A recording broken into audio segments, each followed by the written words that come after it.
Social media முதல்ல ஒழிச்சு கட்டினங்க வந்து சார் அப்புறம் நம்மலாம் காலி ஆயிடும் சார். ஒழிச்சு கட்டினங்க வந்து உண்மையாகவே வந்து என்னத்துக்கு, அதாவது ஒரு தலையும் இல்லாமல் வாழை இல்லாமல் இதுவும் இல்லாமல் கிட்டத்தட்ட ஒரு 800-900 ஸ்க்ரீன்ஸில் வந்து குட் பை டக்லியே ரிலீஸ் பண்ணியிருக்காங்க. ஒரு 1000 கூட வச்சுங்க நீங்கள். அப்படி இருக்கும்போது சச்சின் படம் ஒரு ரீரிலீஸ் வந்து செலக்டிவாக தான் அவங்க ரிலீஸ் பண்ணியிருக்காங்க. அதுக்கு ஒரு எதிர்பார்ப்பு இருந்திருக்கு. நீங்களே சொல்கிறீங்க அந்த படம் வந்து விமர்சன ரீதியாக வெற்றி படம், வணிக ரீதியாக தோல்வி படம்.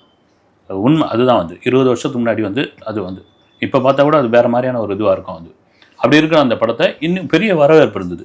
இப்போ நம்ம இந்த வீடியோ பேசுகிற வரைக்கும் நான் வந்து இதுதான் கேட்டேன். ஒரு தேட்டர் ஓனர் கிட்ட கேட்டபோது 2 கோடி ரூபாய் கலெக்ட் பண்ணியிருக்குது. அது ரீரிலீஸ் படம் 2 கோடி ரூபாய் 20 வருஷத்துக்கு முன்னாடி வந்த படத்துக்கு பெரிய விஷயம் சார்ந்தார்.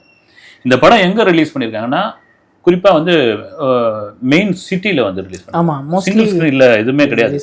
சிங்கிள் ஸ்க்ரீனில் வரமாட்டாங்க. நீங்கள் ஐபிஎல் ஒரு பக்கம் ஓடிக்கிட்டு இருக்கு, இதுவும் இல்லை. இந்த படத்தை நம்ம வந்து டிவியில் பார்த்தாச்சு, ஓடிடியில் பார்த்தாச்சு, அவனுக்கான மணலில் வந்து